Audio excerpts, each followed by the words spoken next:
Dans la nuit de la rentrée des classes, les soldats allemands encerclent le pâté de maison où se trouve notre immeuble. La chasse aux juifs, appartement par appartement, débute. Dépêchez-vous.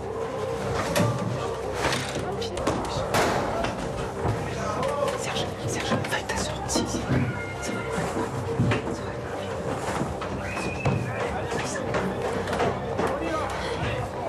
On frappe à notre porte. Ouvrez, police allemande. J'arrive. Mon père obéit, sinon la porte serait enfoncée. Ouvrez, j'arrive. Police allemande, ouvrez. Tout de suite, l'Allemand demande en français. Où est votre femme? Où sont vos enfants? Ils sont partis à la campagne. L'appartement vient d'être désinfecté.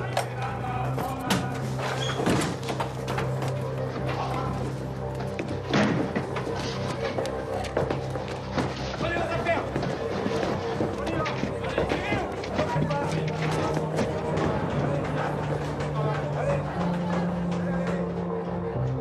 Puis le silence recouvre l'immeuble.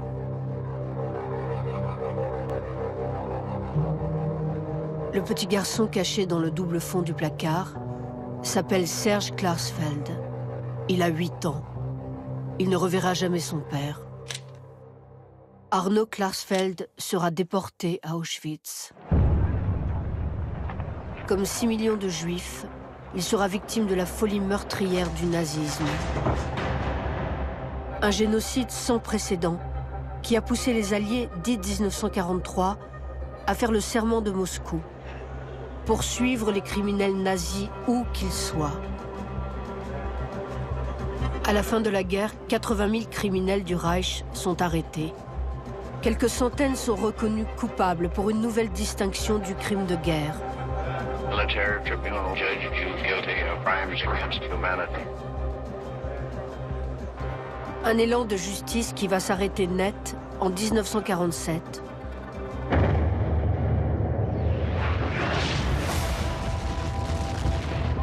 La menace d'une guerre nucléaire entre les blocs de l'Est et de l'Ouest emporte tout sur son passage. À la Seconde Guerre mondiale succède la guerre froide. Les Alliés se concentrent sur la nouvelle menace communiste. Ils abandonnent la traque des nazis. De quoi permettre à des milliers de bourreaux d'échapper à la justice. Pour quelques citoyens, cette impunité est intolérable. Le couple Beate et Serge Klarsfeld. Nous avons pris sur notre dos cette mission. Hein. L'Allemand Fritz Bauer. À vous de trouver ces criminels. L'Américaine Elisabeth Holtzmann. L'Autrichien Simon Wiesenthal vont chacun à leur manière œuvrer pour la justice et le devoir de mémoire.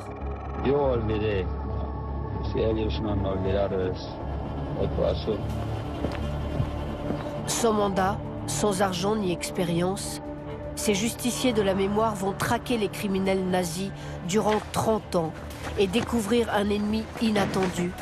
Y a-t-il des nazis sur le sol américain? Leur propre gouvernement. The secret classified documents about the government's own work with Nazi war criminals. C'est absurde. Pour faire condamner ces criminels, ils vont devoir désobéir, transgresser les lois.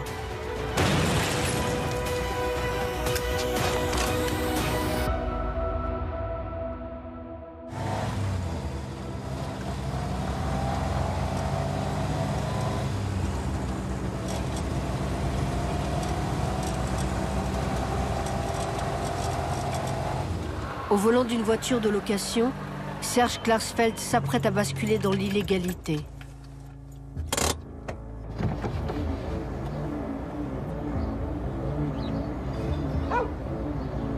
Dans sa ligne de mire, un criminel nazi lourdement condamné par la justice française qui circule librement en Allemagne.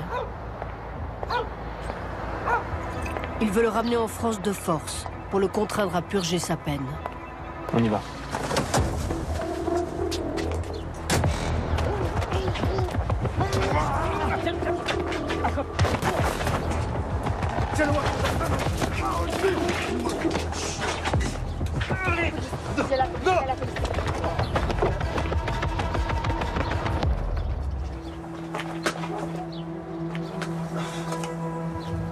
même si nous avons échoué, cette opération illégale a d'une certaine manière atteint son but, puisque désormais, certains Allemands apparemment respectables allaient vivre sous la menace d'être entraînés de force dans un pays où les attendait la prison.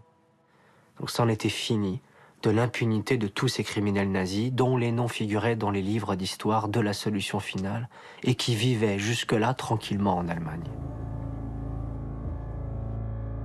L'homme que Serge Klarsfeld a tenté de kidnapper s'appelle Kurt Lischka. Durant la guerre, il était chargé des affaires juives de l'Hexagone. Il a fait déporter des milliers de juifs. En 1950, un tribunal militaire français l'a condamné par contumace aux travaux forcés à vie. Pas de quoi l'inquiéter. Il est protégé par une loi allemande de non-extradition, une loi qui lui a permis de vivre sous sa véritable identité et de devenir le florissant dirigeant d'une affaire d'import-export.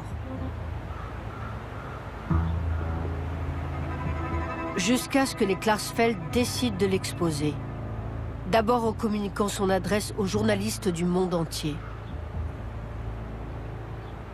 Herr Lischka, do you feel in any way that you should face the courts for what you did in Paris in the Gestapo in 1942?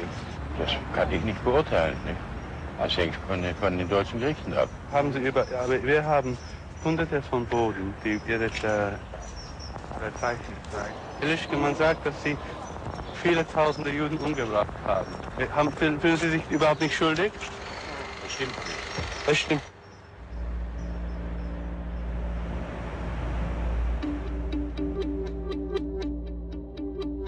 Si les nazis qui vivent libres en Allemagne ne craignent pas la justice, ils vont dorénavant craindre Beate et Serge Klarsfeld. Elle est activiste, lui homme de loi. Ensemble, ils vont tout partager, leur quotidien et leur combat pour la justice.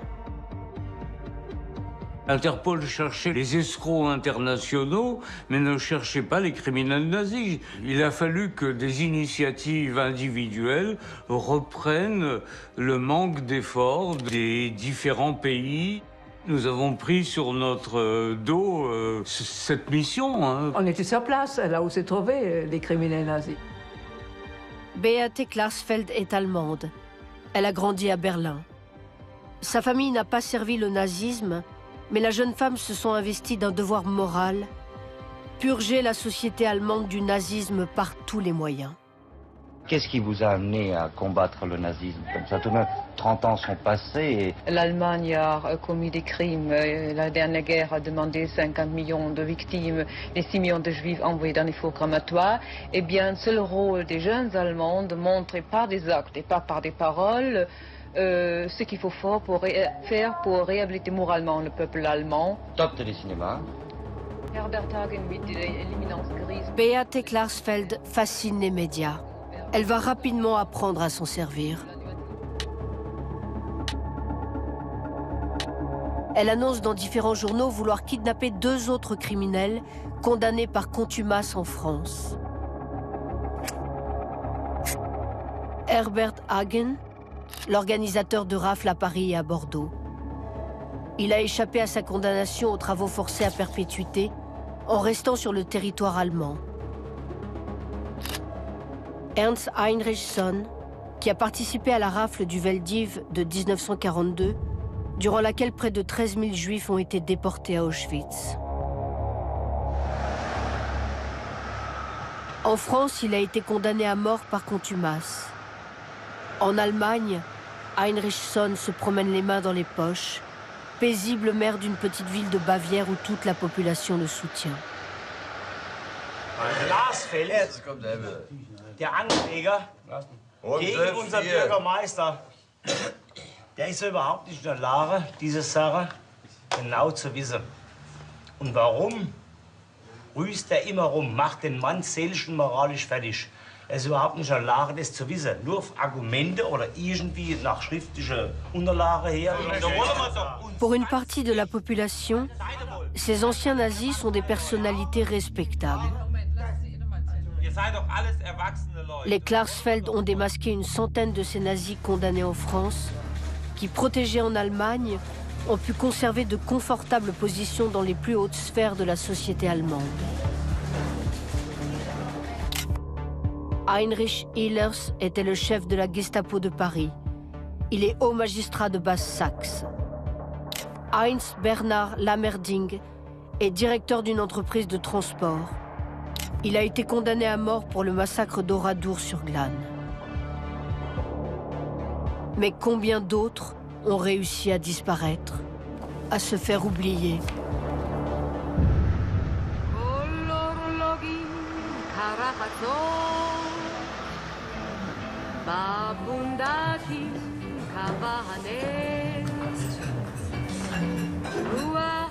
Dans les années 60, un autre nom fait trembler les criminels nazis en fuite et redonne de l'espoir aux rescapés. Bonjour, vous êtes Simon Wiesenthal. Oui, madame. Que puis-je pour vous? Savez-vous ce qu'est devenu Hermine Braunsteiner? Qui? Je peux? Je vous en prie. C'était la gardienne du camp de Majdanek, en Pologne, où j'ai été déportée. Hermine Braunsteiner était surnommée la jument. Elle piétinait à mort ses victimes. Sur la rampe d'arrivée du camp de Majdanek en Pologne, elle prenait aussi part aux sélections. À gauche, la mort immédiate pour tous les faibles, enfants, vieillards, femmes enceintes. À droite, la mort à crédit.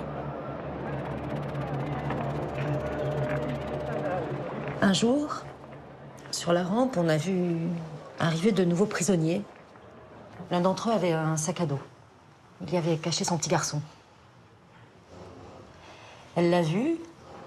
Elle a demandé aux prisonniers d'ouvrir le sac à dos. Le petit garçon a eu peur. Il s'est enfui en courant. Elle l'a rattrapé. Elle l'a fouetté violemment et puis elle lui a tiré une balle en plein visage. Petit garçon.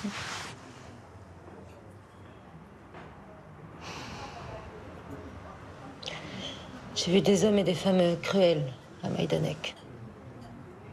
Les femmes étaient les pires.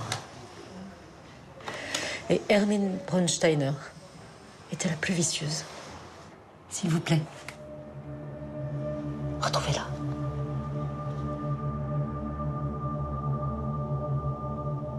I am not a Jewish James Bond, and I am not a Don Quixote, and I am not between. I am only a survivor who pays with a dedicated work for the privilege to remain alive.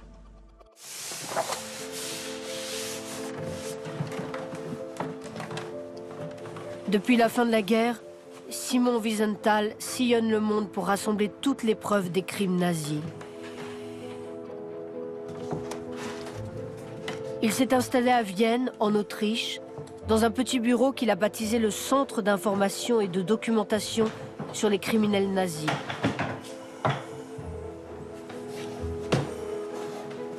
Ici, cet architecte improvisé enquêteur épluche et compile leurs archives macabres et minutieuses pour constituer ses propres fichiers, regroupant toutes les informations sur les pires tortionnaires de guerre.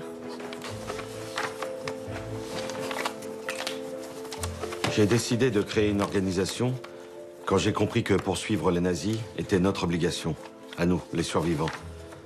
Parce que personne d'autre ne s'en chargerait. Et puis que pouvais-je faire d'autre ?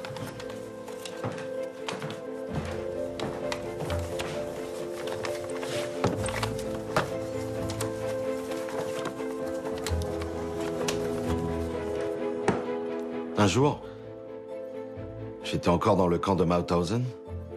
Un officier américain m'a suggéré de rentrer chez moi. Chez moi, je lui ai demandé, en m'interrogeant moi-même, où se trouve ce chez moi? Qu'est-ce que ça veut dire? Famille, amis, parents, foyer? J'ai plus rien de tout ça. Plus personne n'est vivant. J'ai même pas de cimetière où aller pleurer.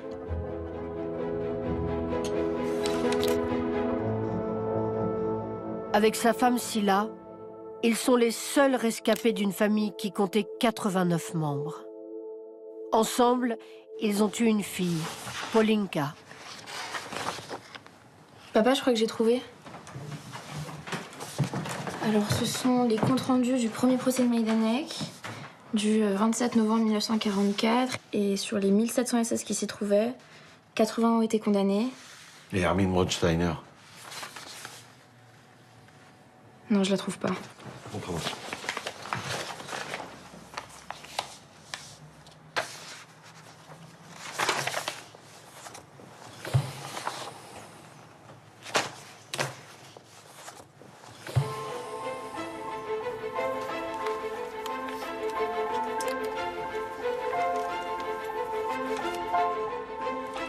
On a continué de chercher.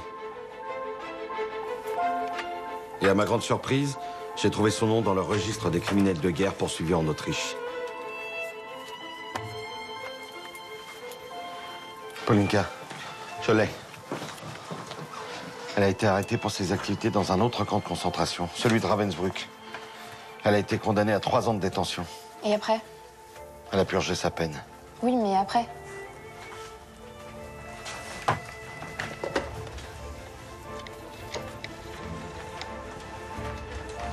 Allô?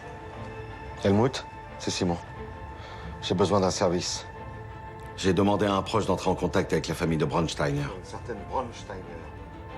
3 semaines plus tard, mon téléphone sonnait. Wiesenthal, j'écoute. Simon, je l'ai. Attends. Je t'écoute. Alors, Bronsteiner a d'abord vécu à Toronto, au Canada. Et elle a depuis déménagé et fait suivre son courrier au 5211 72e rue Queens, New York. Elle est devenue américaine. Américaine? Oui, en épousant un certain Russell Ryan.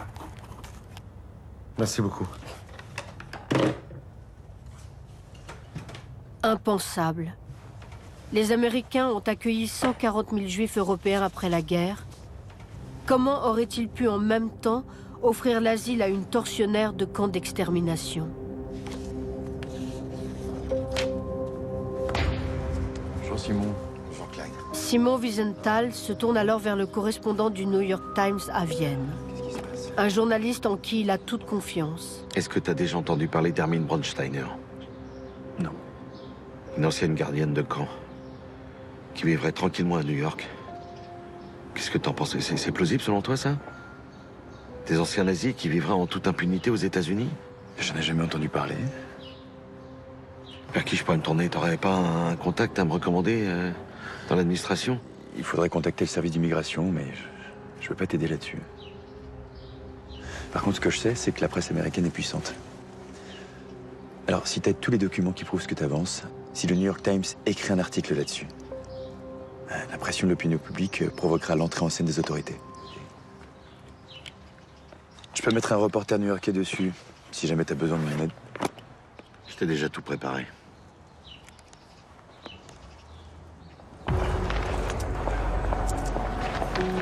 Quelques semaines plus tard, le journaliste révèle qu'en entrant sur le territoire américain en 1950, Hermine Bronsteiner a caché sa condamnation pour crime contre l'humanité.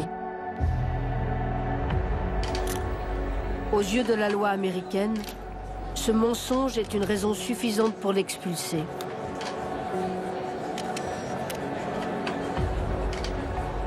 On aurait pu penser que l'affaire était terminée. En fait, elle venait à peine de commencer.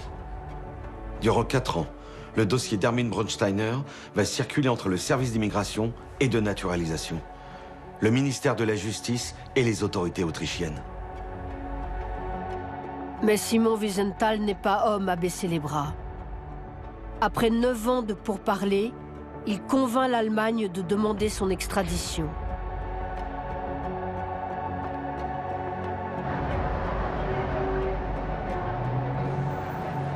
En 1973, le tribunal de Düsseldorf condamne Hermine Bronsteiner à la prison à perpétuité pour ses activités dans le camp de Majdanek.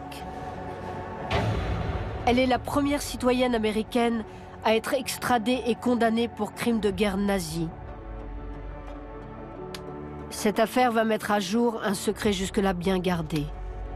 Les Américains vont découvrir qu'ils sont des milliers comme elle à avoir trouvé refuge aux États-Unis.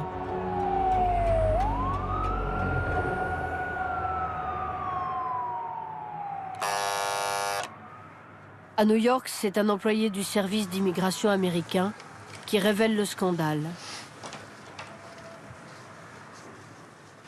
Madame la députée? Merci. Voilà. Le service de l'immigration a une liste de criminels de guerre nazis vivant en Amérique et ne fait rien contre eux. Vraiment, vous pensez que le gouvernement aurait permis à des criminels de guerre nazis de venir vivre ici tranquillement? Franchement. Écoutez, je n'ai rien à gagner à vous raconter tout ça, mais cette situation me fait honte et je me suis dit que peut-être vous pourriez faire quelque chose. Il n'a pas choisi d'alerter Elizabeth Holtzman au hasard. Avocate diplômée d'Harvard, elle est la plus jeune élue démocrate du Congrès. Elle est aussi la plus engagée. La jeune femme de 31 ans a dénoncé avec ardeur les crimes commis par l'armée américaine au Vietnam.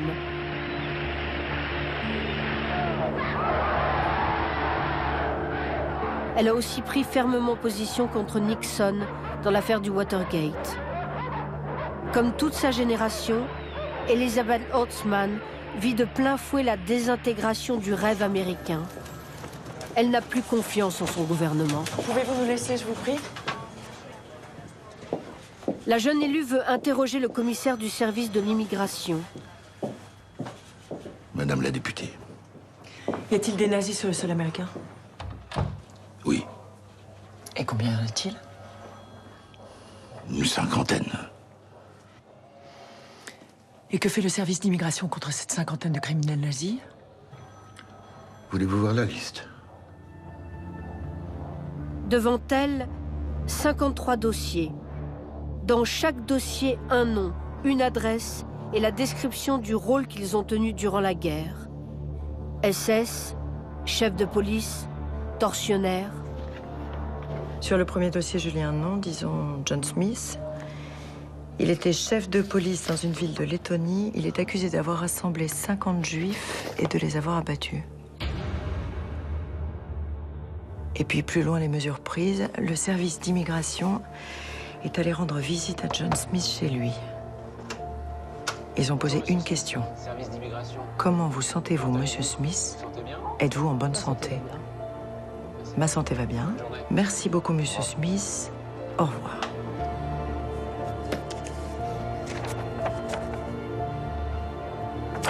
Et le deuxième dossier, c'était exactement la même chose. Et le troisième, et le quatrième. Grâce aux histoires que racontait ma famille, celle des pogroms en Russie, de la Seconde Guerre mondiale en Europe et de la mort de plusieurs membres de la famille de mon père, j'avais rapidement compris la précarité de la survie des Juifs. Mais je n'avais jamais envisagé que des criminels nazis puissent devenir de bons voisins pour des Américains sans méfiance. Chaque dossier comporte toutes les preuves nécessaires pour poursuivre et condamner chacun de ces nazis. C'est absurde. Mais le gouvernement américain n'a jamais jugé utile de troubler leur vie bien tranquille. Pour faire réagir les pouvoirs publics, Elizabeth Holtzman va employer la méthode des chasseurs de nazis, alerter la presse. Congresswoman Holtzman blasted the U.S. Immigration and Naturalization Service for not tracking down the alleged Nazi war criminals now living in the U.S. She wants a federal strike force organized to catch them. I was very disturbed to see the nature of the war crimes alleged to have been committed by people living in this country. Some of these crimes include the murder of 800 Jews in a single night in the town of Chislovich, Russia. The Congresswoman claims the alleged Nazis now live comfortably in every major city, from New York to Los Angeles and from Seattle to Miami. And she says there is no statute of limitations to prevent them from being deported. Walter Rogers, Washington. Son combat ne fait que commencer. Durant 4 ans, aucun service gouvernemental n'acceptera de financer sa quête de justice. Aux États-Unis comme en Europe, personne ne souhaite voir ressurgir ce passé honteux. En Allemagne, 2 lois d'amnistie ont permis à des anciens membres du parti nazi de retrouver des places au sein du pouvoir politique, jusqu'à la fonction suprême. La coalition des chrétiens-démocrates et des socialistes-démocrates a permis à M. Kiesinger d'être élu à la majorité absolue chancelier de la République fédérale allemande, et l'un des premiers à le féliciter fut son prédécesseur, M. Ludwig. 21 ans après la chute du Reich, un ancien membre du parti nazi vient d'accéder au pouvoir en Allemagne de l'Ouest. Durant la guerre, Kurt Kiesinger travaillait au bureau de la propagande radiophonique d'Hitler. Il est désormais reçu en France avec tous les honneurs. C'est dans un climat particulièrement favorable que s'est déroulé ce séjour, au cours duquel le général de Gaulle et le chancelier ont abordé les problèmes de l'Europe, des rapports Est-Ouest et la coopération franco-allemande, et qui a été marqué par un grand dîner au Quai d'Orsay. Tous les observateurs s'accordent pour constater... Pour Beate Klarsfeld, cette élection est intolérable. Passe-moi le journal.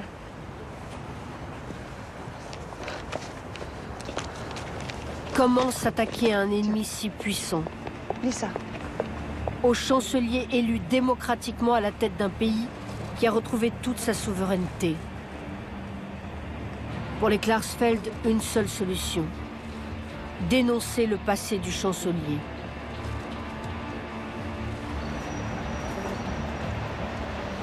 Pour trouver des preuves solides contre Kurt Kiesinger, Serge Klarsfeld se rend à Vienne à la rencontre de Simon Wiesenthal. Il va découvrir que le chasseur de nazis autrichien s'est déjà fait une opinion sur ses méthodes. Mais je comprends pas, vous n'avez pas des dossiers signés par Kiesinger?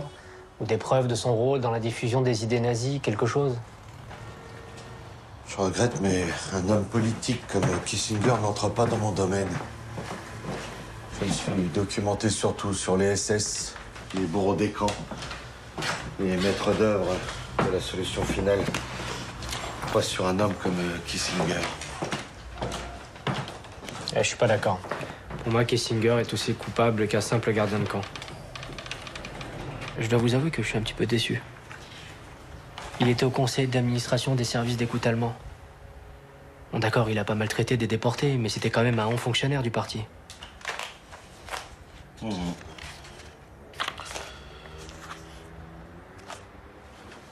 Bon. Bon. Merci quand même. Et je vous en prie. Monsieur Klarsfeld. Simon Wiesenthal et Serge Klarsfeld ne partagent pas la même vision de ce combat. Ils auraient pu faire équipe, ils seront adversaires. Ce premier échec oblige Serge Klarsfeld à prendre le risque de passer de l'autre côté du mur de Berlin, en zone Est.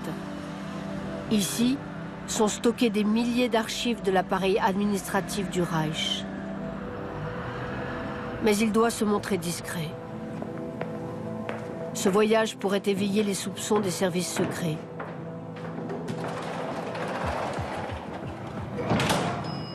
La France et la RDA n'ont alors aucune relation diplomatique. Durant 3 jours, l'historien va plonger dans les épais dossiers du service central de renseignement du ministère de l'Intérieur. Serge Klarsfeld va découvrir qu'en mai 1945, Kiesinger fut emprisonné puis libéré par une commission corrompue. Une commission présidée par son beau-père, qui le classa tout de même dans la catégorie des nazis inaptes à exercer une activité politique.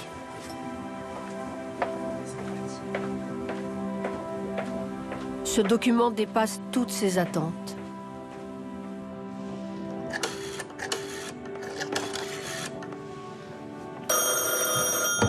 Allô? Merde, tu m'entends? Oui, ça va? Bon, j'ai ce qu'il faut, hein, tu peux y aller. Bon, j'ai commencé à écrire, je te lis. Non, je peux pas parler là. Non, attends, 2 secondes. Monsieur Kiesinger a été un membre actif du parti nazi. Sa seule présence à la tête du gouvernement allemand devient donc un symbole en mesure d'absoudre définitivement tous ceux qui avaient suivi Hitler. T'en penses quoi? C'est parfait. Lance.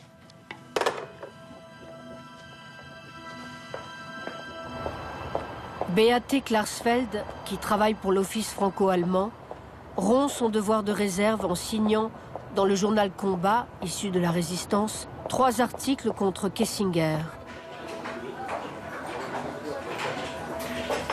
Des articles qui lui coûtent cher.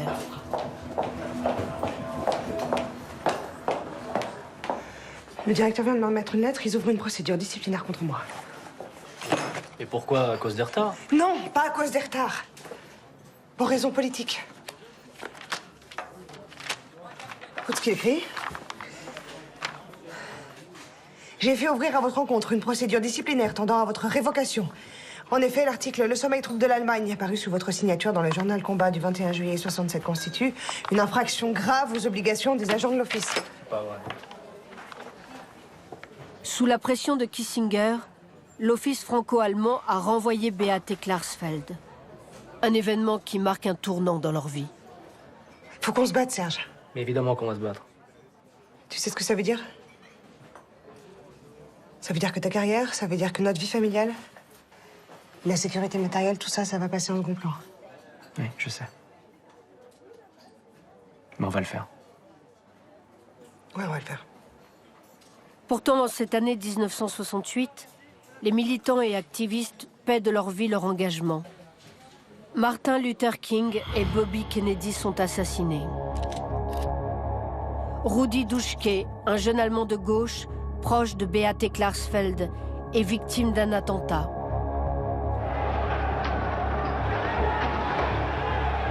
Alors que la jeunesse mondiale manifeste contre la guerre du Vietnam, la jeunesse allemande se saisit du mouvement pour reprocher à ses parents leur passé nazi. Comment peuvent-ils ériger leur société de consommation en modèle alors qu'ils ont été tortionnaires, assassins collectifs?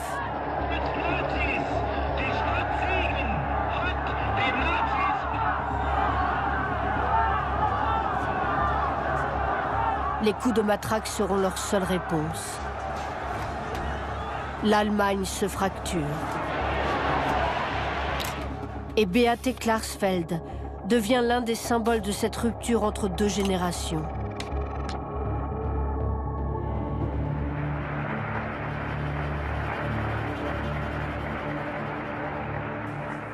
Un symbole qu'elle va exploiter. Elle imagine une opération qui fera, c'est sûr, la une de la presse mondiale.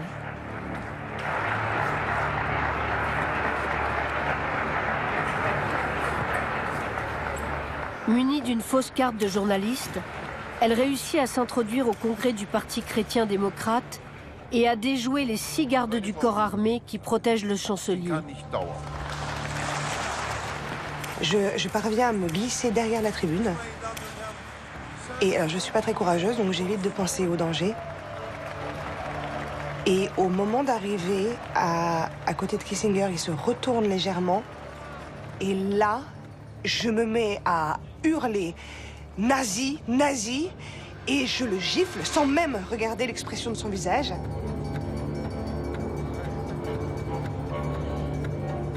Et là, je l'entends, j'entends Kissinger dire derrière moi « Est-ce que c'est la Klarsfeld ?»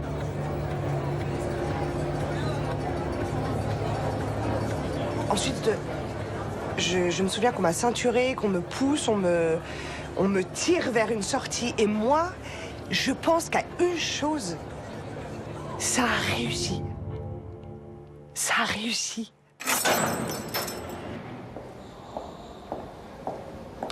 Le soir même, le soir de son 5e anniversaire de mariage, Beate est condamnée à 1 an de prison ferme avec mandat de dépôt immédiat. Kissinger a porté plainte pour coups et blessures. Gelegentlich nicht gerade sehr freundliche Artikel, aber was sie hier getrieben hat und was sie sonst treibt, sie hat ja auch einmal im Bundestag schon eine Lärmszene veranstaltet. Das steht viel mehr in Verbindung mit jenen Radau-Gruppen, die wir in dem letzten Jahr in Deutschland an unseren Universitätsstädten und sonst wo erlebt haben. Mais la stratégie de Beate Klarsfeld est payante. Kissinger a beau tenter de la décrédibiliser, la presse internationale se passionne pour sa gifle.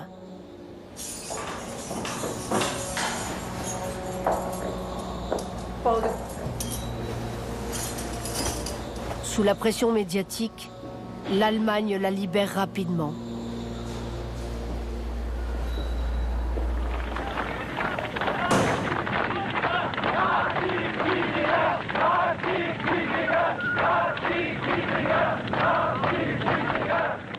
Exposé et humilié publiquement, Kissinger sera battu aux élections suivantes par Willy Brandt, un résistant. Tout un symbole.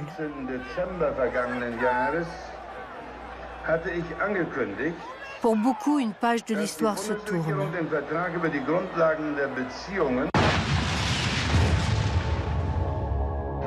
Plus de 25 ans après la fin de la guerre, le premier choc pétrolier fait basculer le monde dans une nouvelle ère. De nouveaux conflits au Biafra, en Jordanie, au Pakistan, relèguent la Seconde Guerre mondiale au livre d'histoire.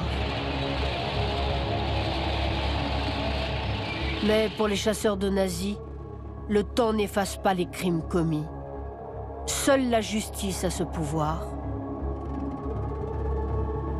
À rebours de l'histoire, leur combat suscite de l'incompréhension et parfois même de la haine.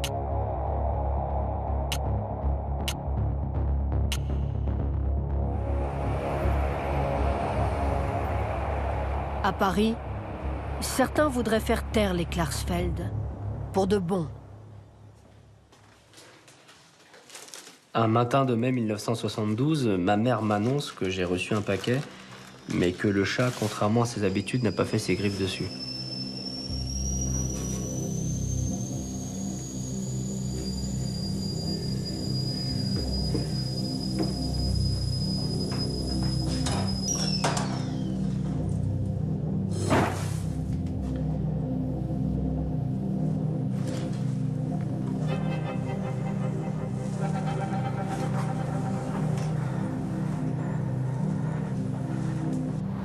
Serge Klarsfeld se rend au commissariat de son quartier.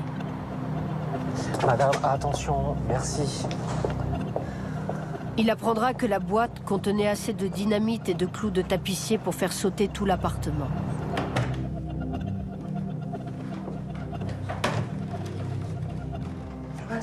Menacés de toutes parts et avec un nouvel enfant à charge, une petite Lida, les Klarsfeld sont dans la tourmente. Oui, maman, ça va, tout va bien. Je te prépare à manger. Merci, maman. Plus jamais je dirai du mal de ton chat, sache-le. Merci.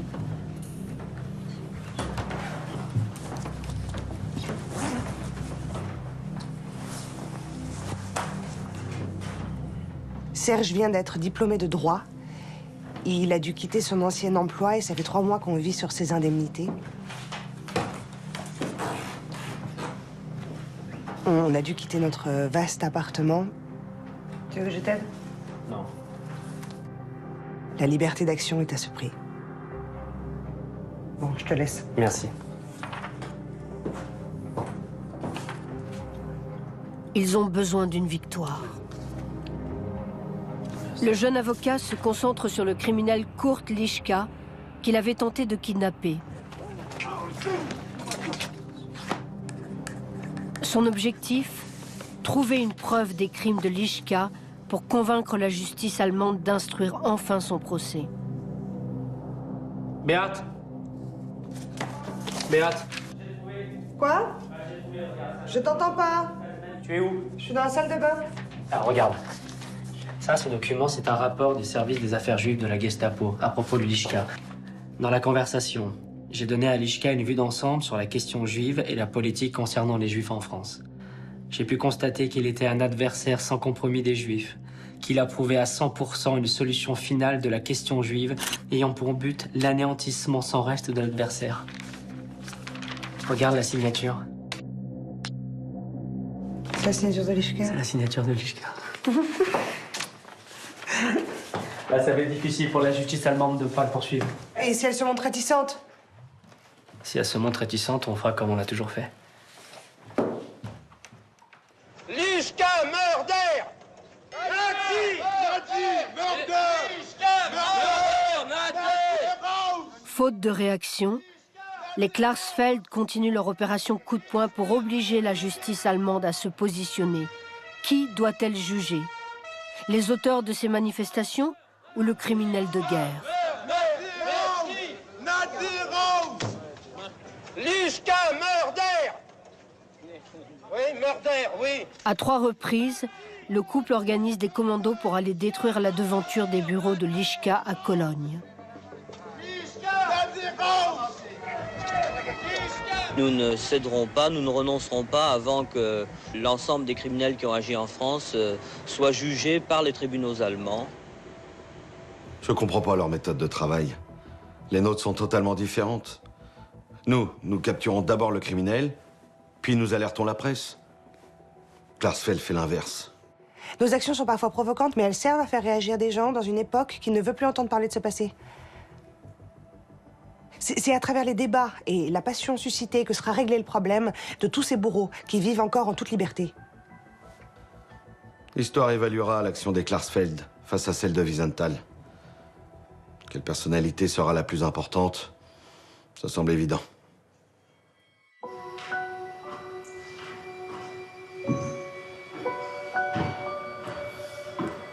Pour marquer l'histoire, Simon Wiesenthal choisit de s'attaquer au pire ennemi qui soit, le temps. Il lui reste moins de 2 ans pour contraindre le Parlement allemand de voter l'imprescriptibilité des crimes de guerre. Allume le poste, tu veux bien? En décembre 1979, les anciens nazis ne pourront plus être traduits en justice et plus rien ne pourra venir troubler leur insolente quiétude. Simon Wiesenthal, estimez-vous que si la prescription des crimes de guerre, c'est-à-dire que les tortionnaires nazis pourront se promener librement à Bonn, à Baden-Baden ou à Berlin, si cette prescription intervient, penserez-vous alors que votre rôle est terminé? Robert Kennedy, en 1965, m'a écrit une lettre avec une seule phrase: les obligations morales ne connaissent pas de prescription. Je crois que si l'Allemagne n'abolit pas la prescription, elle commettra un suicide politique et toute sa politique envers les pays de l'Est s'en ressentira et s'effondrera parce que cette politique... Avant qu'il ne soit trop tard, Simon Wiesenthal organise une campagne de communication. Ce serait très bien. Merci. Et pour marquer les esprits, il s'appuie sur une photographie qui montre toute la cruauté d'un officier nazi.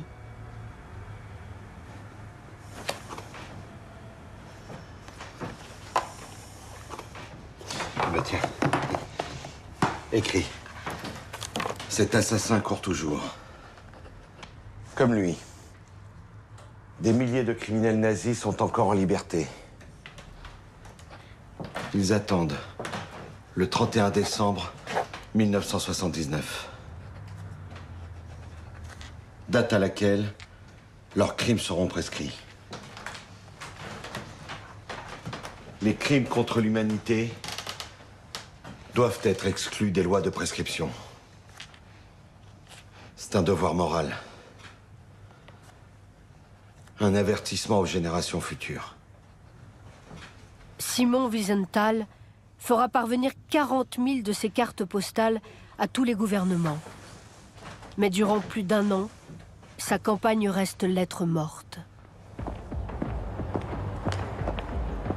Combien de temps faudra-t-il encore avant que la justice allemande ne rende leur dignité aux victimes de Lischka et des autres? Klarsfeld veut faire comprendre aux autorités que si les tribunaux ne rendent pas justice, d'autres s'en chargeront. Lischka ? Je suis désespéré. Il faut que les autorités allemandes comprennent que si elles ne font rien, elles seront responsables d'une tragédie.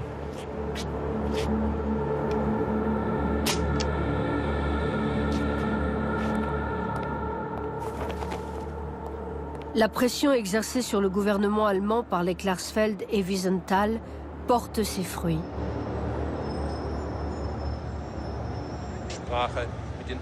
Six mois avant la date limite, le Parlement allemand abroge enfin la prescription pour les crimes de guerre.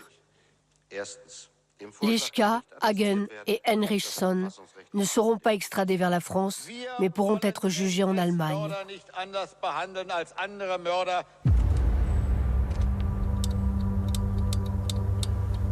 Un vote qui n'a pas remporté l'adhésion de la population allemande.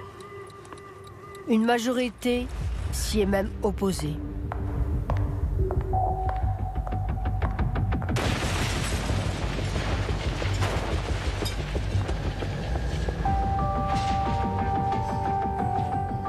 Deux jours après le vote du Parlement, les Klarsfeld sont victimes d'une seconde tentative d'attentat. Une bombe détruit leur voiture et 23 autres.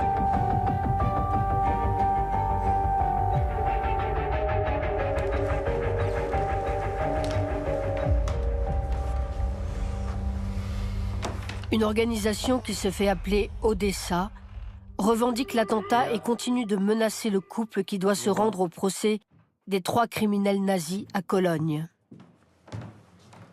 Je crois qu'on est des admirateurs.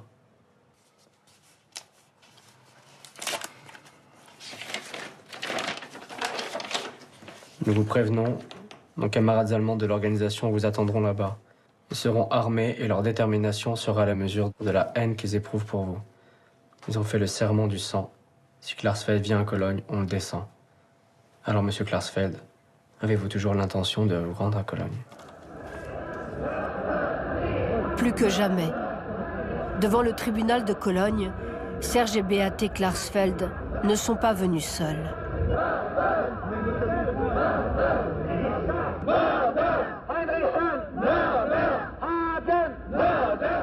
Ah, nous sommes allés à ce procès en force. Le jour de l'ouverture, le 23 octobre 1979, nous étions 500. Certains jours même, ce nombre dépassait les 1000. Nous avions organisé des trains spéciaux afin que la salle soit toujours remplie de juifs venus de France. Jeunes pour la plupart, pour qu'ils puissent témoigner des décennies après. Je crois que depuis la nuit de cristal de novembre 1938, on n'avait jamais vu autant de juifs défiler dans les rues d'une ville allemande.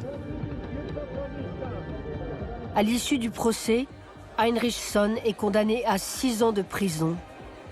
Lischka écope de 10 ans ferme. Hagen, 12 ans. Ich glaube, das Urteil, die deutsche Justiz hat hier gezeigt, dass sie auch 35 bis 40 Jahre nach der Hitlerzeit hier recht ehrenwerte Bürger verurteilt hat.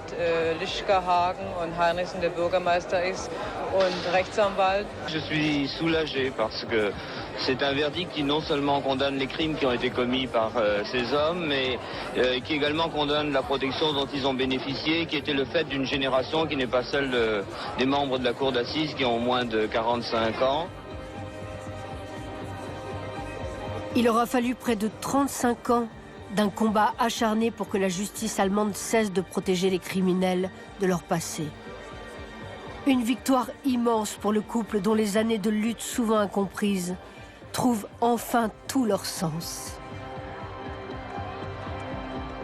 Une victoire qui redonne espoir à Serge Klarsfeld de faire arrêter un autre criminel encore impuni, le responsable de la mort de son père, Alois Brunner, l'officier SS qui a organisé et mené la rafle de 1943 à Nice.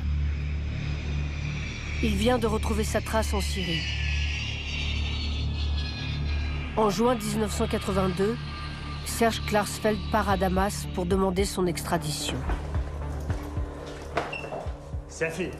Il est rapidement arrêté car il n'a pas de visa.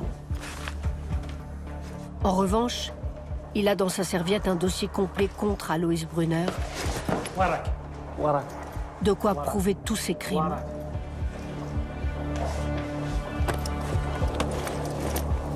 Would you please give that to the Syrian authorities? Mais l'ancien nazi est devenu le responsable de la formation des services secrets syriens. Il est protégé par le régime.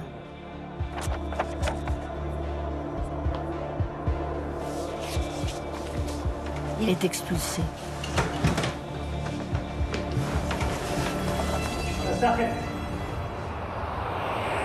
Serge Klarsfeld n'a plus qu'une option. Une condamnation symbolique. 21 ans plus tard, Alois Brunner, est jugé par contumace pour la déportation de 340 enfants depuis le camp de Drancy vers Auschwitz. Alois Brunner mourra à 89 ans, après avoir été lâché par le régime El-Assad.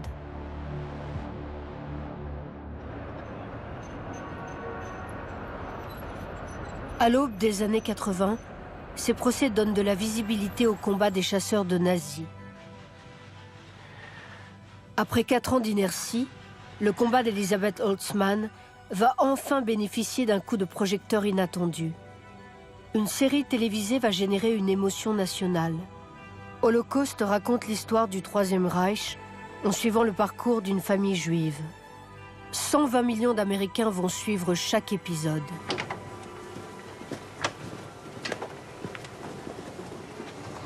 Grâce à ce succès populaire, Elisabeth Holtzman réussit enfin à obtenir les fonds nécessaires pour créer une unité chargée de traquer les nazis présents aux États-Unis. Pardon. À sa tête, Alan Ryan. Il ne sait pas grand-chose des nazis, mais c'est un excellent magistrat.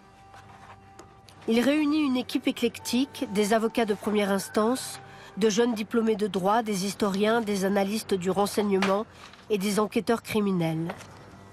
Ensemble, ils vont devoir inventer de nouvelles armes pour ce combat inédit aux États-Unis. Madame, messieurs, bonjour. Asseyez-vous, je vous en prie. Nous sommes là pour trouver comment nous allons expulser ces nazis du territoire. Et comme ils sont tous devenus citoyens américains, ça va pas être facile. Si on veut réussir, il faut faire plus que montrer qu'ils avaient menti en remplissant quelques questionnaires. Il faut montrer qu'ils ont du sang sur les mains et qu'ils ont activement participé aux persécutions nazies ou à des crimes de guerre. Et c'est ce qui fera la différence. Alors on a choisi un premier cas.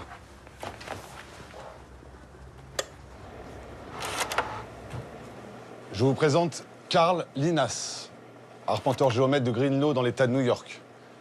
Il est devenu citoyen américain en 1951 en se faisant passer pour un étudiant. Mais en réalité, il était administrateur d'un camp de concentration en Estonie, le camp de Tartu. En 1961, il a été condamné par contumace à la peine capitale pour avoir personnellement abattu des civils innocents, dont des enfants. Il a été jugé responsable de la mort de 12 000 personnes. Donc, avant tout, il faut lui retirer sa citoyenneté américaine. Ensuite, il faudra intenter une action pour l'expulser. Pour ça, il va nous falloir passer par le tribunal de l'immigration, la Cour d'appel fédérale et la Cour suprême des États-Unis. Je sais, c'est pas gagné. L'équipe va travailler durant 4 ans sur ce dossier. 4 ans de procédure pour qu'enfin la Cour suprême vote l'ordre de son extradition.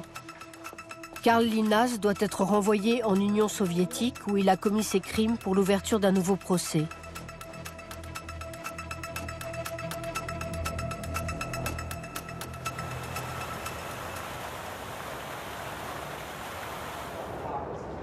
Mais à la Maison-Blanche, Ronald Reagan s'oppose à cette extradition. La guerre froide n'est pas terminée. Le président refuse qu'un citoyen américain, fût-il un criminel nazi, soit remis à l'ennemi soviétique.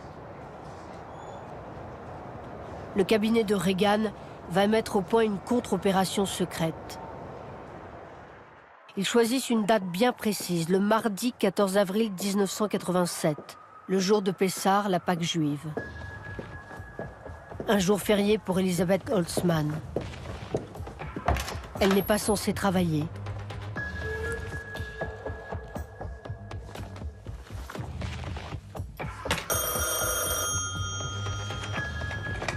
Allô? Elisabeth, c'est toi? Heureusement que t'es là.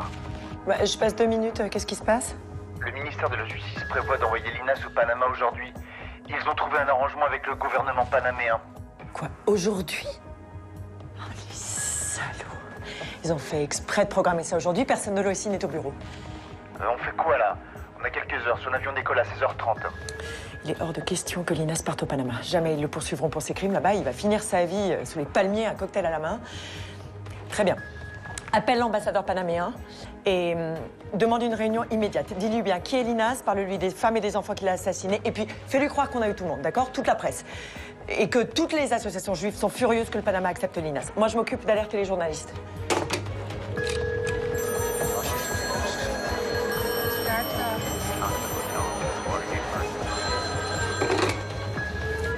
L'ambassadeur panaméen à Washington a accepté une rencontre à 3h de l'après-midi. Tu as un vol qui décolle dans 1 heure pour Washington, ok?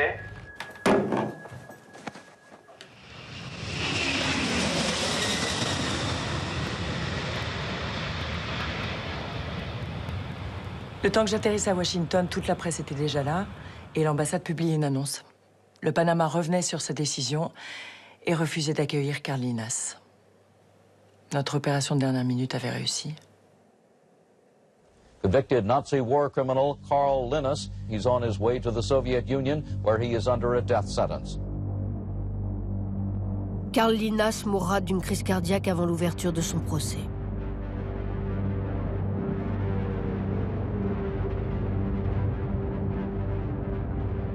Pour Elizabeth Holtzman, la victoire sera de courte durée.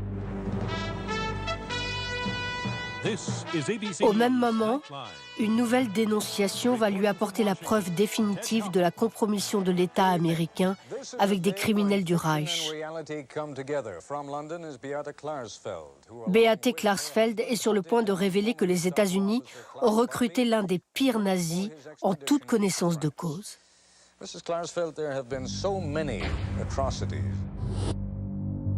Klaus Barbie, le chef de la Gestapo de Lyon, le bourreau de Jean Moulin et le responsable de la déportation des 44 enfants juifs de la colonie d'Isieux.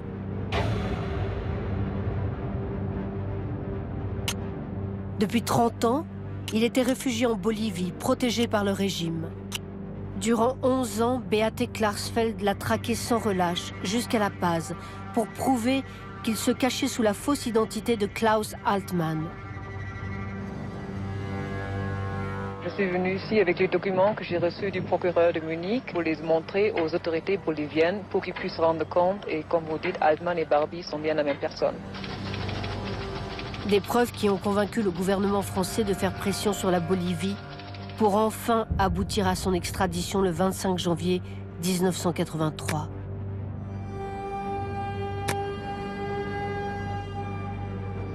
Yo olvidé. Si ellos no han olvidado es otro asunto. Yo olvidé. Grâce à Beate Klarsfeld, Klaus Barbie est ramené de force à Lyon, là où il a commis ses crimes.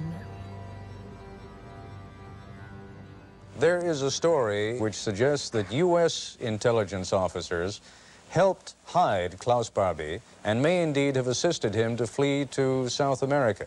Do you know anything about that?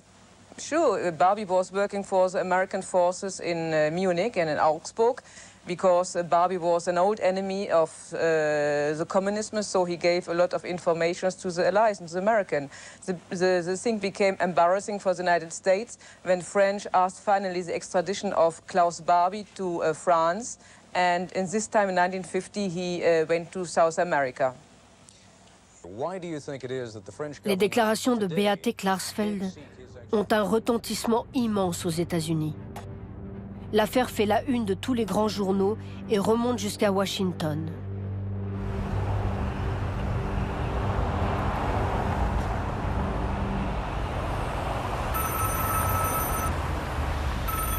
Allô?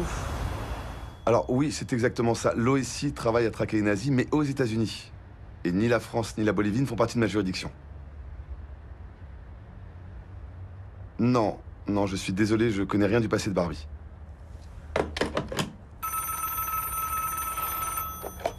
Allô? Oui, monsieur. Oui, je vous tiens au courant, mais là, je peux pas vous parler, je suis désolé. Merci beaucoup. Ça va? Tu t'en sors? C'est un enfer. Toute la presse m'appelle, c'est sans arrêt. Comment Barbie a-t-il échappé aux autorités alliées après la guerre? Comment il s'est rendu en Argentine?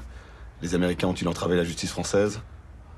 Et comme la CIA, le département d'État et le Pentagone refusent de commenter, c'est vers moi que tout le monde se tourne.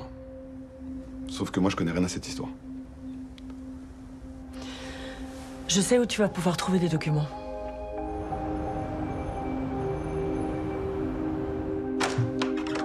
Bonjour. Alan Ryan, enchanté. Enchanté, entrez. Merci de me recevoir.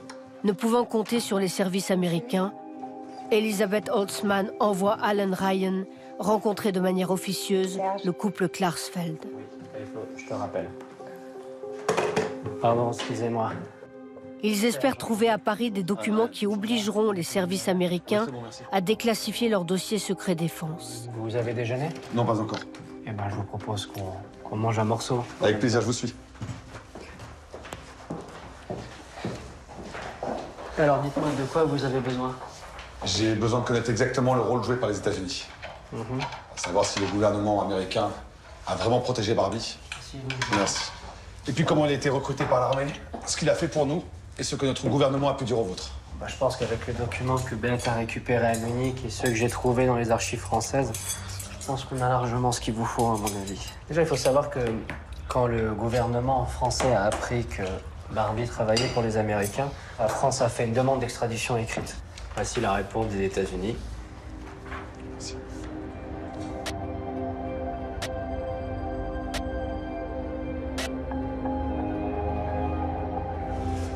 Ensuite, là j'ai une lettre de 1972 dans laquelle l'ambassade française présente une demande d'information formelle au département d'État américain.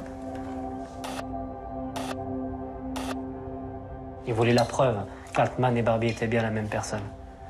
Et ces documents étaient entre les mains de l'armée américaine. Évidemment, ils n'ont jamais donné suite.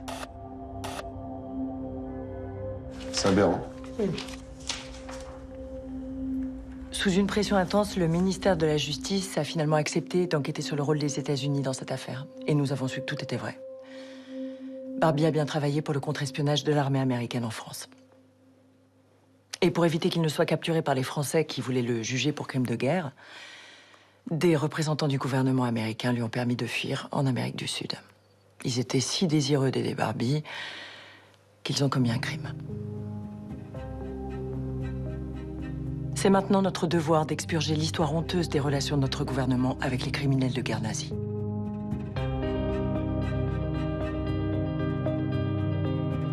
J'ai recommandé au gouvernement des États-Unis d'exprimer ses regrets au gouvernement français pour la responsabilité américaine dans cette entrave à la bonne marche de la justice en ce qui concerne le cas Barbie. Les officiers américains qui ont protégé Barbie n'étaient pas des renégats. Ils agissaient dans le cadre de leurs obligations officielles.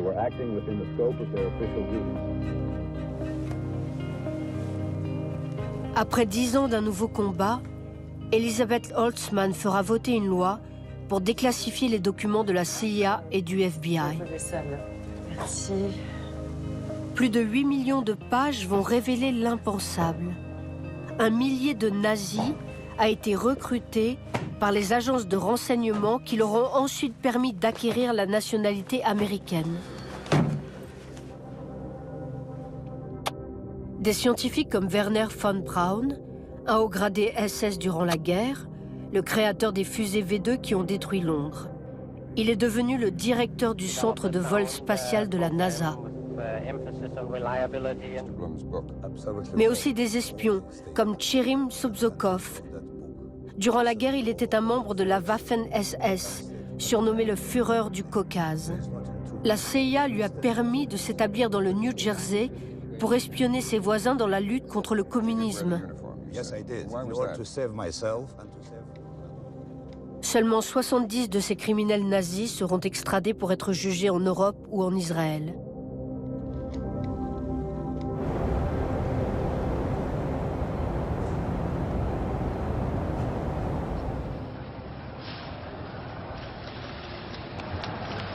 Après avoir été protégé par les États-Unis puis par la Bolivie, Klaus Barbie est enfin dans le box des accusés pour le tout premier procès pour crime contre l'humanité, jugé en France.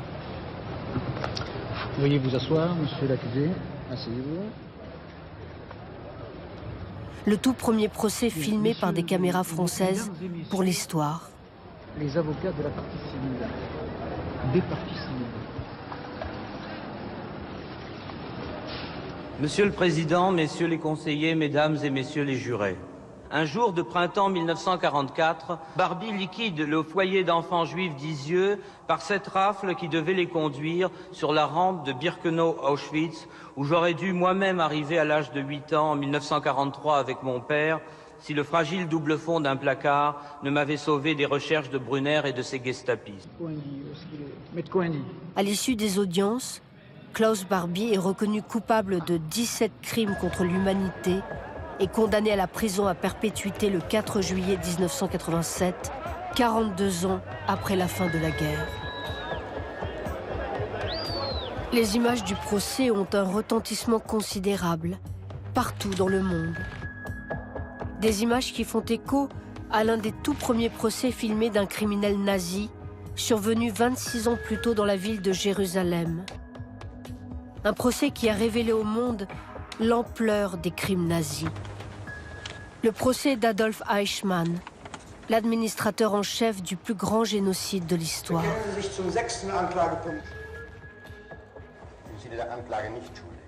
15 ans après la fin de la guerre, 112 survivants ont témoigné contre leur bourreau. Comme d'ailleurs on a amené toujours des gens comme ça dans les camps. Un événement qui a permis de libérer la parole et de donner au monde une leçon d'histoire. We were already facing the graves.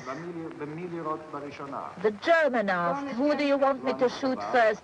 I did not answer.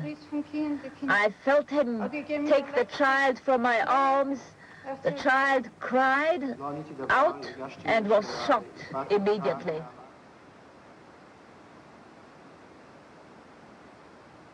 Le 11 décembre 1961, Eichmann est condamné à mort par pendaison. Ce procès, le premier du genre, a pu se tenir grâce à la pugnacité d'un homme. Un homme qui a longtemps été perçu en Allemagne comme un traître à sa patrie, Fritz Bauer.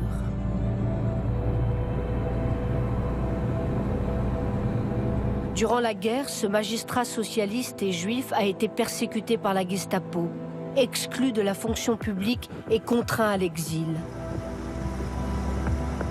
Depuis son retour en 1949, il est le nouveau procureur général de Francfort. Alors que les tribunaux allemands sont encore infestés d'anciens nazis, lui veut faire condamner les ordonnateurs du génocide. Je ne cherche pas à me venger. Je sais que la vengeance et les représailles ne peuvent ni ramener des millions de personnes de la mort, ni empêcher les larmes de couler.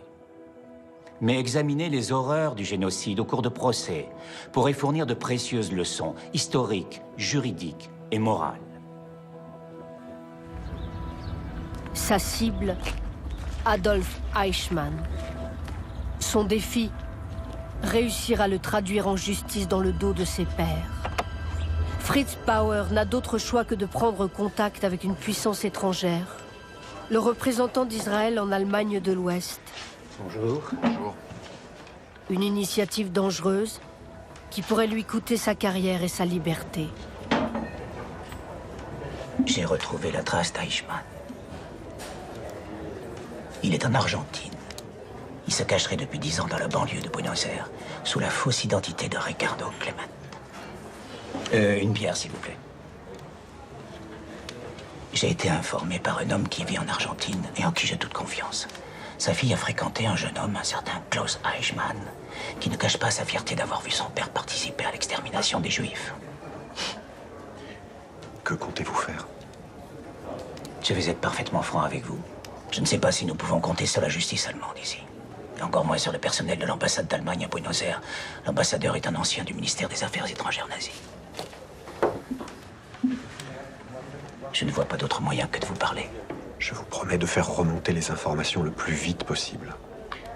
D'autant plus que personne ne peut être plus intéressé que vous par la capture d'Eichmann.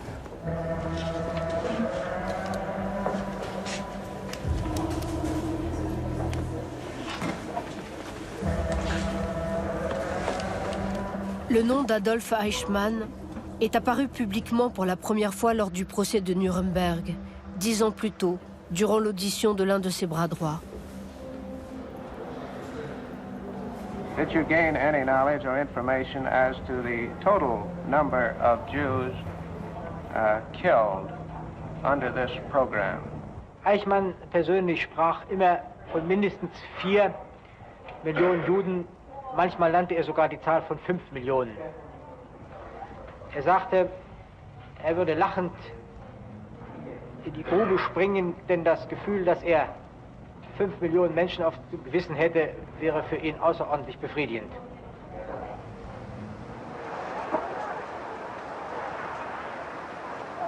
C'est Adolf Eichmann qui a organisé cette colossale entreprise de destruction.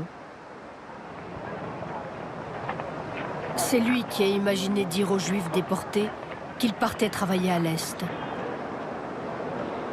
Lui qui a poussé la perversion jusqu'à faire envoyer par les victimes des cartes postales à leurs familles juste avant de les gazer pour que ces dernières les rejoignent plus rapidement.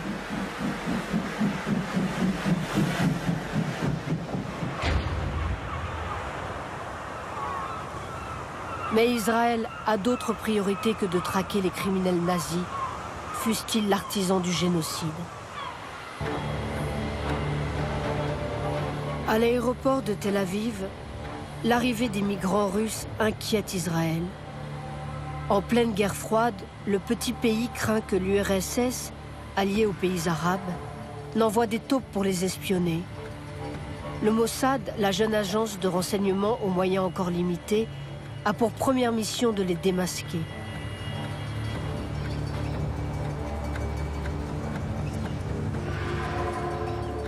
Après 3 ans à prendre son mal en patience, Fritz Bauer profite d'un voyage en Israël pour exiger des nouvelles du dossier Eichmann. Le Mossad accepte de le rencontrer. Dr Bauer. Oui. Désolé, c'est la procédure. Non.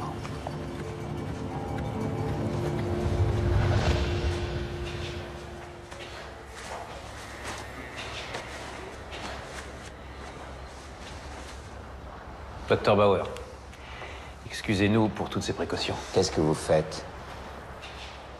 Le nom de Clement a été mentionné par ma première source il y a 3 ans déjà. Et maintenant, une nouvelle source le confirme. Eichmann se cache sous le nom de Clement. N'importe quel policier de 2e classe peut suivre une telle piste. Il suffit simplement de demander au boucher, au marchand de légumes le plus proche pour apprendre tout ce qu'il y a à apprendre sur Clement. Rien n'a été fait. C'est tout simplement incroyable. Attendez, nous sommes allés en Argentine. Nous avons été à l'adresse que vous nous avez indiquée. Voilà ce que nous avons photographié. Une maison délabrée dans un quartier défavorisé de Buenos Aires. Non mais regardez, franchement. Est-ce que cela correspond à ce qu'on imagine d'un officier du rang d'Eichmann? Et puis nous avons interrogé votre source. Il a été maltraité en détention à Dachau. Il est devenu aveugle.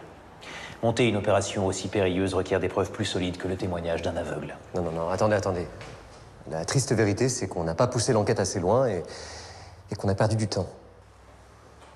On va faire simple. Si vous ne faites rien, je fais une demande d'extradition de Eichmann à Buenos Aires. Il sera alerté. Et vous êtes sûr de ne jamais l'attraper.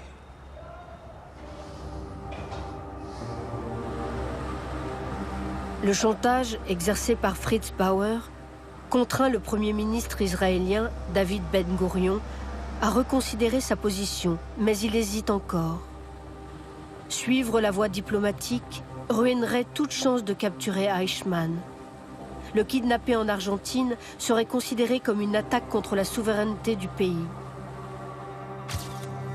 Le père de la nation finit par trancher. Il donne l'ordre d'enlever Eichmann et de le ramener vivant en Israël. Tandis que le Mossad échafaude un plan, l'agence demande à Bauer de prendre un risque. Mentir publiquement. Alors, mon enquête a démontré qu'Eichmann se cache au Koweït. Il travaille pour un émir comme représentant d'entreprises ouest-allemandes dont je tairai le nom par courtoisie pour ces entreprises. Nous demandons officiellement au Koweït son extradition. Le subterfuge fonctionne. Des journaux publient un compte-rendu de la conférence de presse. Les regards se tournent vers le Koweït, laissant toute latitude aux agents du Mossad en Argentine.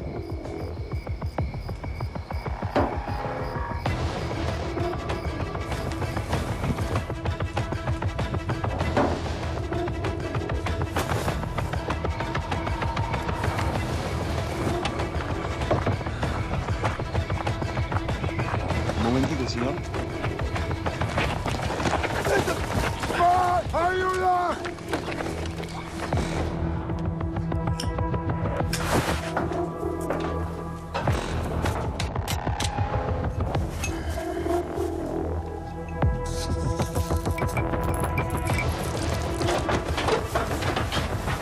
יושב-ראש, חברי הכנסת, אולי להודיע לכנסת, לפני זמן מה נתגלה על ידי שירותי המודיעין בישראל אחד מגדולי פושעי הנאצים, אדולף אייכמן.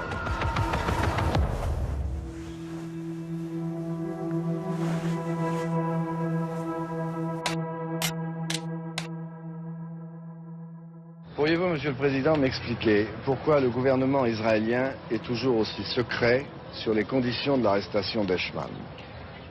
Le gouvernement ne sait que ce que les services de sécurité ont bien voulu dire. Eichmann est entre les mains de la police. David Ben-Gourion doit se montrer discret sur le rôle joué par ses agents. Alors qu'Eichmann est détenu dans une prison secrète au nord du pays, l'Argentine s'est tournée vers le Conseil de sécurité de l'ONU et demande même à ce qu'on leur rende l'artisan du génocide. Quand une rumeur va arranger le gouvernement israélien, des journalistes sont persuadés que Simon Wiesenthal est à l'origine de la capture d'Eichmann. Vous avez découvert Eichmann en Amérique du Sud. Quel sentiment éprouvez-vous lorsqu'un criminel nazi est découvert grâce à vous? Nous autres qui étions dans les camps de concentration, nous autres juifs qui sommes encore en vie, nous avions perdu notre foi en la justice. Alors, lorsque ces gens sont arrêtés, cela nous donne l'impression que la justice existe ou peut exister et qu'il s'agit de la retrouver. Cet arrangement avec la vérité permettra la tranquillité du gouvernement israélien et fera la félicité de Simon Wiesenthal.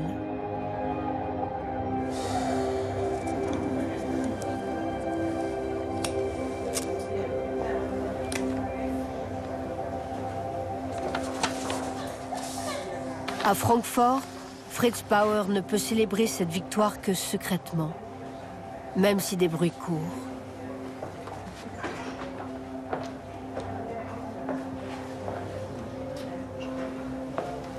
Docteur Bauer, je peux joindre à vous un instant? Qu'est-ce que vous voulez? Il paraît que c'est vous qui avez eu Eichmann. Qui vous a dit ça? C'est ce qui se dit. Mais c'est pas vous, c'est Simon Wiesenthal? Il paraît. Il s'appelle lui-même le chasseur d'Eichmann, n'est-ce pas? Il peut s'appeler comme il veut. Il a peut-être traqué Eichmann, mais c'est pas lui qui l'a eu.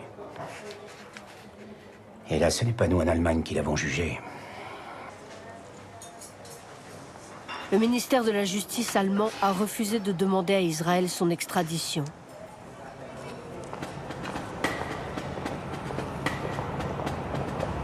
En ce début des années 60, le miracle économique a plongé l'Allemagne de l'Ouest dans une bien confortable amnésie qu'il ne faudrait surtout pas troubler. Dans les rues de Francfort, tout le monde, ou presque, semble avoir oublié la guerre et le national-socialisme. On ne songe qu'à profiter de l'embellie. Les routes sont envahies par de jolies voitures.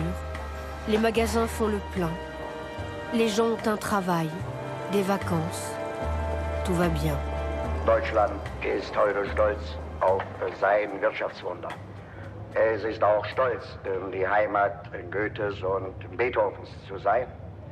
Aber Deutschland ist auch das Land Hitlers, Eichmanns und ihrer vielen Spießgesellen und Mitläufer. Nicht nur. Pour Fritz Bauer, cette apathie est un poison qui pourrait tuer la jeune démocratie. Une réflexion partagée par un jeune journaliste, enfant soldat durant la guerre, Thomas Nielka. Ich glaube, dass die junge Generation in Deutschland bereit ist, die ganze Geschichte, die ganze Wahrheit zu erfahren, die zu bewältigen ihren Eltern allerdings mitunter schwerfällt. Wir bemühen uns in Deutschland. Le journaliste veut aider le procureur à informer les jeunes Allemands. Il détient des preuves inédites sur les crimes perpétrés dans un camp d'extermination qui symbolise à lui seul toute la cruauté nazie.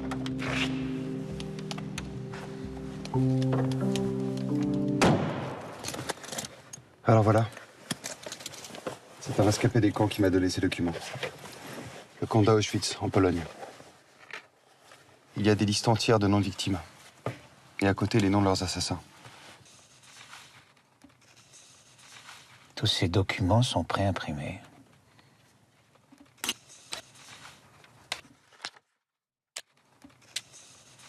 Tout était prévu. Le garde X a tiré sur un prisonnier, entré le numéro, alors qu'il s'enfuyait. C'est le genre de formulaire qui reflète tout le caractère du Troisième Reich. Ce sont des documents que le monde n'a jamais vus avant. Merci.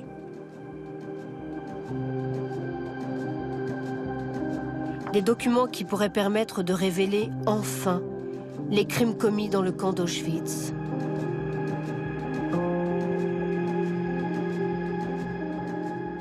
Un million de Juifs y a été assassiné, mais les rescapés n'ont encore jamais été écoutés, ni entendus. La peur de ne pas être crus a fini par coudre les bouches.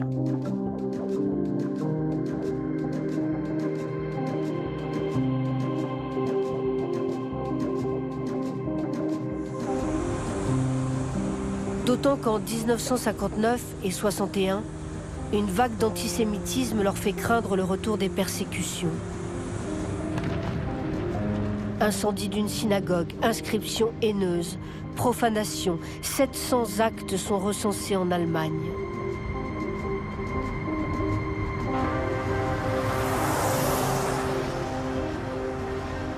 Fritz Bauer est persuadé que l'ignorance est la source de ce retour à la haine. Il va convaincre la Cour suprême de le laisser instruire le procès du camp d'Auschwitz pour qu'enfin des Allemands ouvrent les yeux sur le nazisme.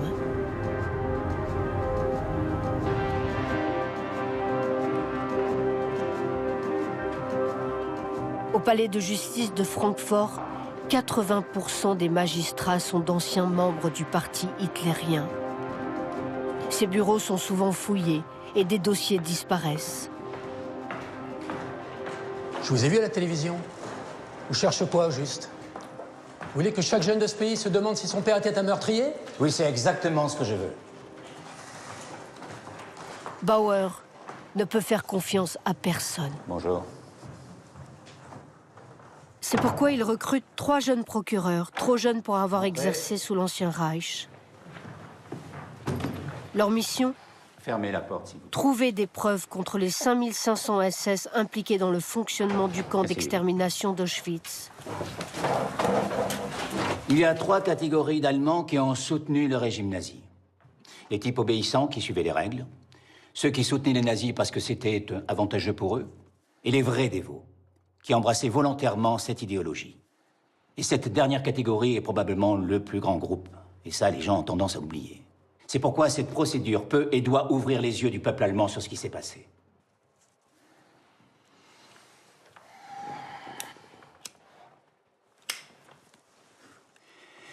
Et la vraie leçon serait que quiconque a fait fonctionner cette machinerie meurtrière soit coupable de participation à un meurtre, quoi qu'il ait fait, à condition bien sûr qu'il ait été au courant du but de cette machinerie. Et il ne fait aucun doute que tous ceux qui travaillaient dans les camps d'extermination et ceux qui connaissaient ces camps, depuis les gardiens jusqu'au plus haut niveau, savaient. À vous de trouver ces criminels et les preuves de ces crimes.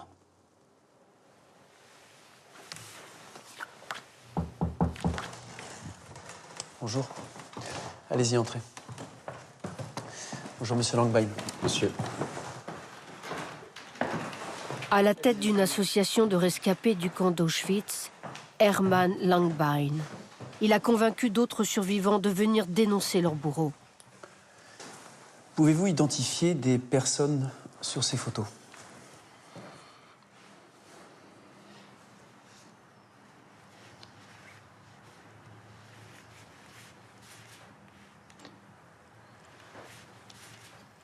Oui, c'est Joseph Clair. Il était soi-disant l'infirmier du camp. Vous en êtes sûr? J'étais obligée de cirer ses chaussures tous les matins. C'était un vrai salaud. Il portait une blouse blanche pour jouer au médecin. Mais en fait, il sélectionnait des personnes à tuer lui-même. Et il y prenait du plaisir. Il leur administrait du phénol, un désinfectant directement dans le cœur.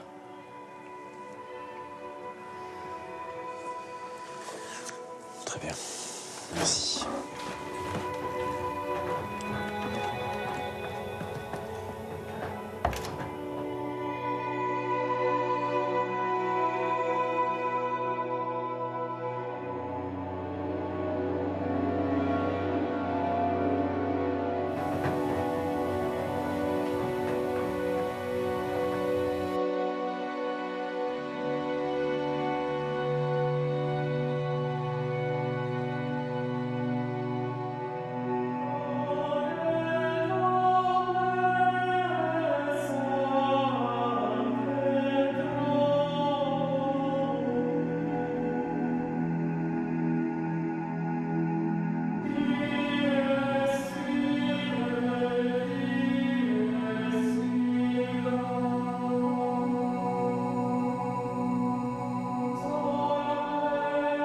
« 300 témoins de 20 pays vont venir raconter l'horreur.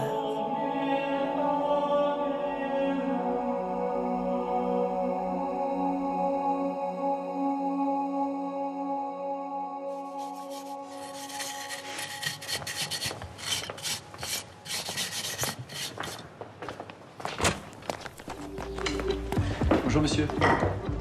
Bonjour. Je peux vous aider? Vous êtes Joseph Clair? Oui. C'est à quel sujet? L'infirmier Joseph Clair.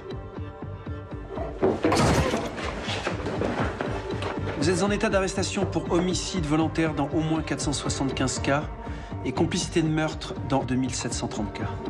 Emmenez-le. À l'issue de leur enquête, les procureurs ont réuni assez de preuves pour poursuivre 22 SS en poste à Auschwitz.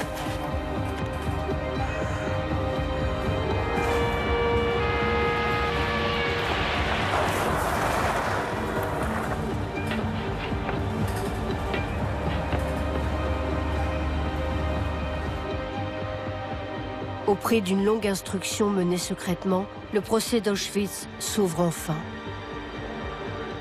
Sur le banc des accusés, le chef adjoint du camp de concentration, des gardiens, le pharmacien, l'infirmier Joseph Clair.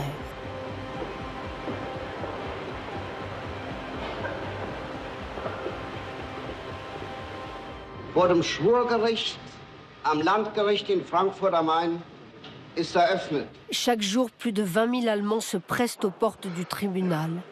Dorénavant, plus personne ne pourra ignorer ou feindre d'ignorer les crimes nazis. I think the older people are tired of it, are bored of it. But we young men, we need the process to find out what has happened in war, in time of Nazi, from 33 to 45. Si ce procès passionne la jeunesse allemande, il irrite leurs parents. Régulièrement, la salle d'audience est menacée par des alertes à la bombe.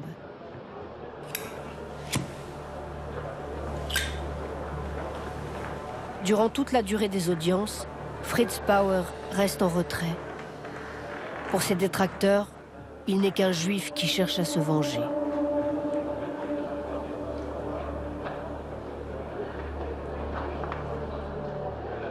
Après 2 ans de procès, 17 des 22 prévenus sont condamnés le plus souvent à des peines légères.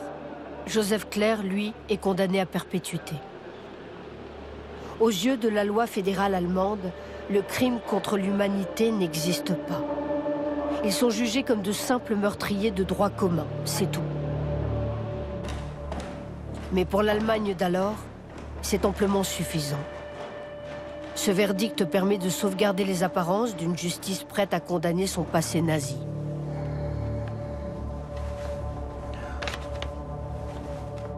Un nouveau coup dur qui isole encore davantage Fritz Bauer. Les menaces de mort contre lui se multiplient.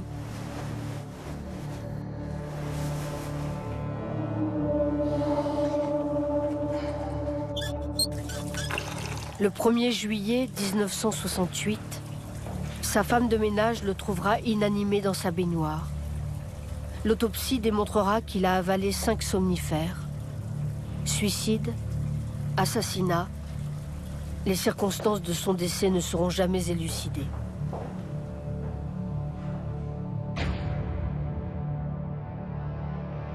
Une seule certitude, Fritz Bauer était consumé par un feu intérieur, épuisé par le combat de sa vie. Il avait 65 ans. Was würden Sie rückblickend auf Ihre eigene Jugend, der Jugend von heute auf den Weg geben wollen? Und ich möchte eigentlich wünschen, dass junge Menschen heute vielleicht denselben Traum von Recht besäßen, den ich einmal hatte. Und dass sie das Gefühl haben, dass das Leben einen Sinn hat, wenn man für Freiheit, Recht und Brüderlichkeit eintritt. Das geht nicht, indem man lediglich...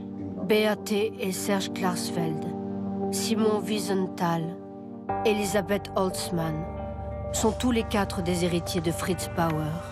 Comme lui, ils se sont battus à contre-courant contre des gouvernements démocratiques et dictatoriaux pour qu'enfin les responsables de la Shoah soient traduits en justice. On a fait notre maximum. Quand on fait son maximum et qu'on échoue, on n'a pas tellement de regrets. Nous sommes un couple qui avons agi ensemble comme, je dis, comme les épiciers ou les crémiers à l'époque. Il y avait qui ont le même travail, voilà. L'un était à la caisse, l'autre était... Ben, on est ensemble tout le temps, voilà. Et quand on s'aime, bon, ben, ça va, hein. C'est mieux, c'est mieux. Chacun à sa manière, ils ont porté à bout de bras la mauvaise conscience des peuples et des États, au nom des morts comme des vivants. After our death, they will meet all these people was killed by the Nazis. And they ask you what you are doing after the war. And I will tell them, I didn't forget you.